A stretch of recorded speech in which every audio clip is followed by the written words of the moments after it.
Some of you have probably never seen anything like this.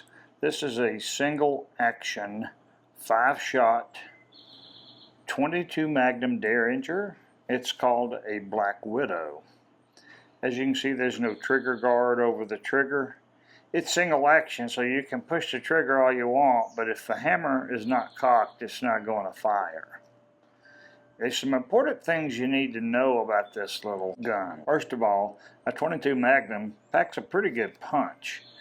I wouldn't want to be standing in front of it, but I probably wouldn't choose this as a self-defense round. First of all, the velocity is so high it might carry pretty far away, and second of all, the bullet is so small that it may not do the damage you need to do to protect yourself in the immediate time frame that you need.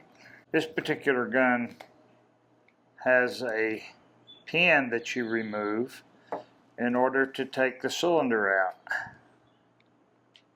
You have to remove the cylinder to load and unload, and you can see this 22 Magnum is quite a bit longer than the 22 long rifle.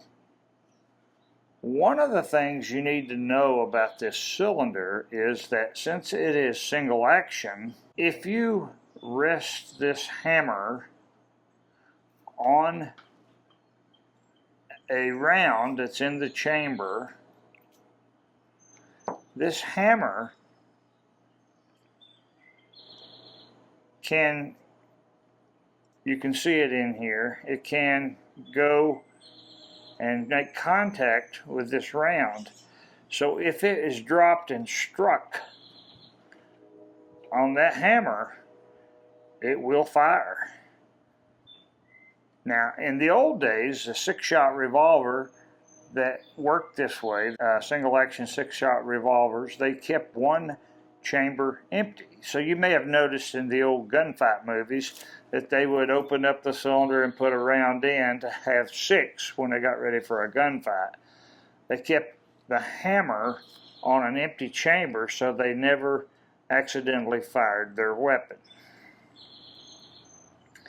In this particular case, this 5-shot, I carry it fully loaded with 5 rounds. You see this notch right here between these 2 rounds?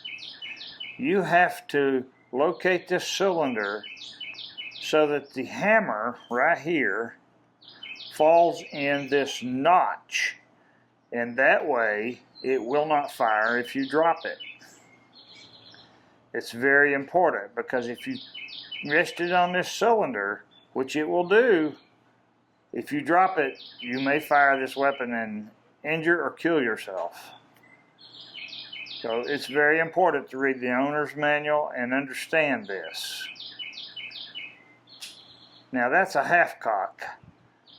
There again, if you put the cylinder in and leave it half cocked, this cylinder can turn and touch, and as you can see when I pull that trigger, well, it won't pull.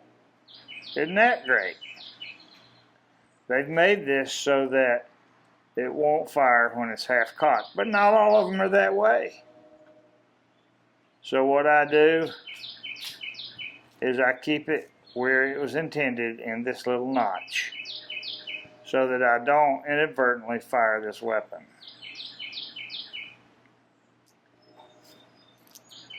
In order to load this, you have to half cock,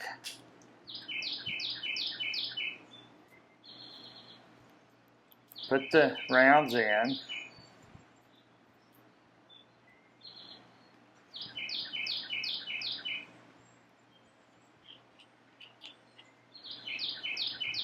so you see this pin is what the cylinder rotates on.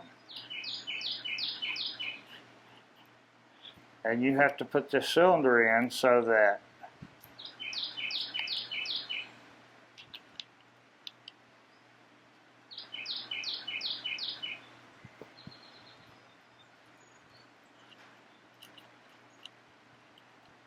it's a little bit tricky when you're not used to it. There you go.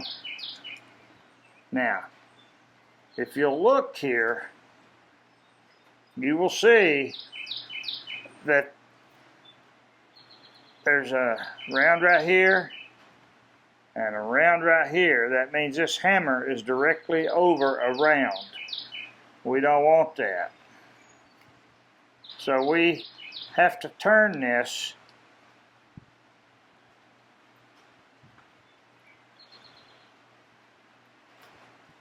so that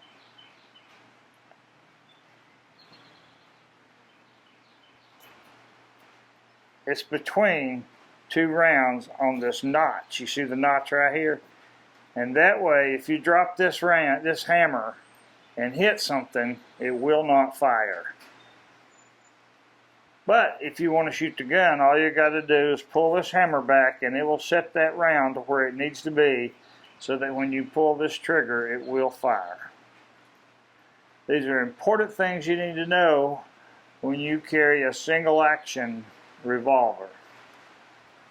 Now this little 22 Magnum is kind of an interesting little gun to fire. It doesn't have a tremendous recoil, but like I said, I wouldn't want to be in front of it when it fires.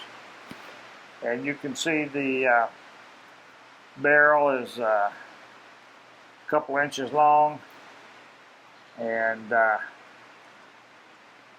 velocity of a 22 Magnum may not reach the maximum potential in this short barrel, but it will definitely be pretty fast coming out the end. And if you have one of these little revolvers, remember to keep that hammer in the safety notch between the rounds so that you don't inadvertently fire it.